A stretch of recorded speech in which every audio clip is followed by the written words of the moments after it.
সবাইকে আল্লাহর আল কোরআন, আল্লাহর বিধান জানতে আমার চ্যানেলটিকে সাবস্ক্রাইব করুন এবং সবসময় এই আলোচনা দেখতে থাকুন। কারণ আমাদের জীবন বিধান হলো ইসলাম। ইসলাম আপনাকে জানতে হবে। আমার মাধ্যমে জানান এবং আপনি নিজে, নিজে জানুন সেটা হবে আরো সুন্দর। সূরা ফাতির ২১ আয়াত থেকে বাংলা অনুবাদ। বিসমিল্লাহির রহমানির রহিম। আল্লাহ বলেন যে, সমান নয় ছায়া ও তপ্তরূপ। আরো সমান নয় জীবিত ও মৃত। আল্লাহ শ্রবণ করান যাকে ইচ্ছা। আপনি কবরের সাহিত্যদেরকে শোনাতে সক্ষম নন। আপনারা আপনি কবরের সাহিত্যদেরকে শোনাতে সক্ষম নন। এই আয়াতে আমরা যে মৃতদেরকে যে সালাম দেই, এই সালামটাকে দেওয়ার মধ্যে আমাদেরকে অবশ্যই বিশেষ করে জানতে হবে এভাবে সালাম দেওয়া ঠিক না। আমরা বলি ইয়া আসসালামু আলাইকুম ইয়া আহলাল কুবুর, হে কবরবাসী। কিন্তু আল্লাহ বলছে কি? আপনি কবরের সাহিত্যদেরকে শোনাতে পারবেন, শোনাতে সক্ষম নন। তো বুঝে শুনে আমাদেরকে ধর্ম পালন করতে হবে জনাব। আপনি তো কেবল একজন সতর্ককারী। আল্লাহ রাসূলকে বলছেন, আপনি তো কেবল একজন সতর্ককারী। এখানে আমি আপনাকে সত্য ধর্মসহ পাঠিয়েছি সংবাদদাতা ও সতর্ককারী রূপে। এমন কোন সম্প্রদায় নেই যাতে সতর্ককারী আসেনি। আল্লাহ তাআলা রাসূল সাল্লাল্লাহু আলাইহি ওয়াসাল্লামকে বলতেছেন, আমি আপনাকে একজন সংবাদদাতা, সত্য ধর্ম সহ পাঠিয়েছি সংবাদদাতা ও সতর্ককারী রূপে।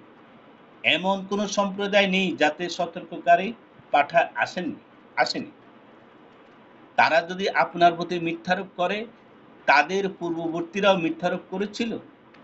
তাদের কাছে তাদের রাসূলগণ স্পষ্ট নিদর্শন, সহিফা ও উজ্জ্বল কিতাব সহ এসেছে। অতঃপর আমি কাফিরদেরকে ধৃত করেছিলাম। কেমন ছিল আমার আযাব? তুমি কি দেখনি? আল্লাহ আকাশ থেকে বৃষ্টি বর্ষণ করেন। অতঃপর তদ্বারা আমি বিভিন্ন বর্ণের ফল-মূল উদ্গত করি। পর্বতসমূহের মধ্যে রয়েছে বিভিন্ন বর্ণের গিরিপথ, সাদা, লাল ও নিকষ কালো কৃষ্ণ। অনুরূপভাবে বিভিন্ন বর্ণের মানুষ, জন্তু, চতুষ্পদ প্রাণী রয়েছে। আল্লাহর বান্দাদের মধ্যে জ্ঞানীরাই কেবল তাকে ভয় করে। নিশ্চয়ই আল্লাহ পরাক্রমশালী, ক্ষমাময়।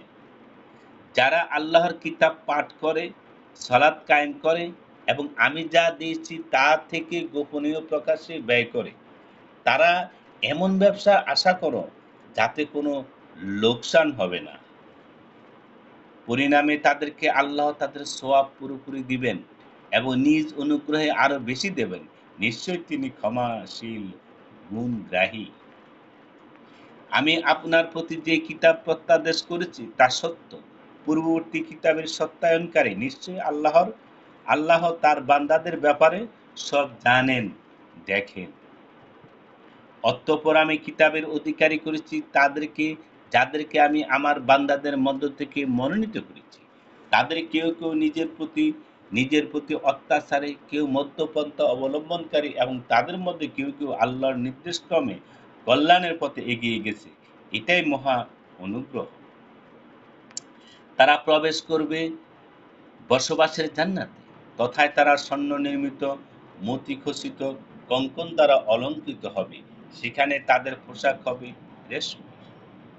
আর তারা বলবে, সমস্ত প্রশংসা আল্লাহর, যিনি আমাদের দুঃখ দূর করেছেন। নিশ্চয়ই আমাদের পালনকর্তা ক্ষমাশীল, গুণগ্রাহী। যিনি স্বীয় অনুগ্রহে আমাদেরকে বসবাসের গৃহে স্থান দিয়েছেন। তথায় কষ্ট আমাদেরকে স্পর্শ করে না এবং স্পর্শ করে না ক্লান্তি। আর যারা কাফের হয়েছে তাদের জন্য রয়েছে জাহান্নামের আগুন। তাদেরকে মৃত্যুর আদেশও দেওয়া হবে না যে তারা মরে যাবে এবং তাদের থেকে তার শাস্তিও লাঘব করা হবে না। আমি প্রত্যেক অকৃতজ্ঞকে এভাবেই শাস্তি দিয়ে থাকি।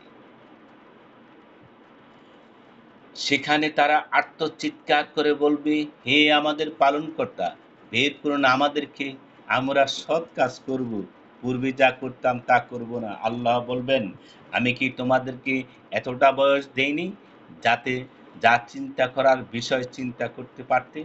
উপরন্তু তোমাদের কাছে সতর্ককারীও আগমন করেছিল।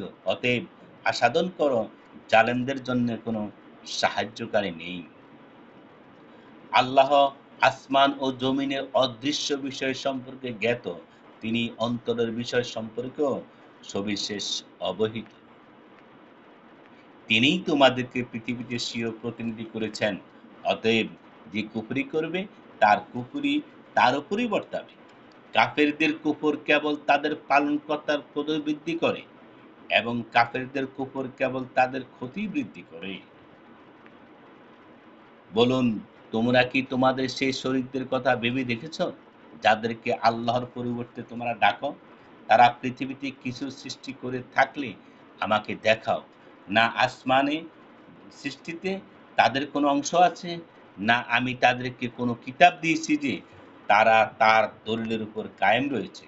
বরং জালেমরা একে অপরকে কেবল প্রতারণামূলক ওয়াদা দিয়ে থাকে। নিশ্চয়ই আল্লাহ আসমান ও জমিনকে স্থির রাখেন, যাতে টলে না যায়। যদি এগুলো টলে যায়, তবে তিনি ব্যতীত কে এগুলোকে স্থির রাখবে? তিনি সহনশীল, ক্ষমাশীল। তারা জোরে শপথ করতে বলতো, তারা জোর শপথ করে বলতো, তাদের কাছে কোনো সতর্ককারী আগমন করলে তারা অন্য যে কোনো সম্প্রদায় অপেক্ষা অধিকতর সৎপথে চলবে। অতঃপর যখন তাদের কাছে সতর্ককারী আগমন করলো, তখন তাদের ঘৃণাই কেবল বেড়ে গেল। পৃথিবীতে ঔদ্ধত্যের কাছে এবং কুচক্রের কারণে কুচক্রকারীদেরকেই ঘিরে ধরে। তারা কেবল পূর্ববর্তীদের দশারই অপেক্ষা করছে। অতএব আপনি আল্লাহর বিধানে পরিবর্তন পাবেন না এবং আল্লাহর রীতিনীতিতে কোনো রকম বিচ্যুতি পাবেন না। তারা কি পৃথিবীতে ভ্রমণ করে না? করলে দেখতো তাদের পূর্ববর্তীদের কি পরিণাম হয়েছে। অথচ তারা তাদের অপেক্ষা অধিকতর শক্তিশালী ছিল। আকাশ ও পৃথিবীতে কোনো কিছুই আল্লাহকে অপারগ করতে পারে না। নিশ্চয়ই তিনি সর্বশক্তিমান, সর্বজ্ঞ, সর্বশক্তিমান। যদি আল্লাহ মানুষকে তাদের কৃতকর্মের কারণে পাকড়াও করতেন, তবে ভূপৃষ্ঠে চলমান কাউকে ছেড়ে দিতেন না। কিন্তু তিনি এক নির্দিষ্ট মেয়াদ পর্যন্ত তাদেরকে অবকাশ দেন। অতঃপর যখন সে নির্দিষ্ট মেয়াদে এসে যাবে, তখন আল্লাহর সব বান্দা ও তার দৃষ্টিতে থাকবে।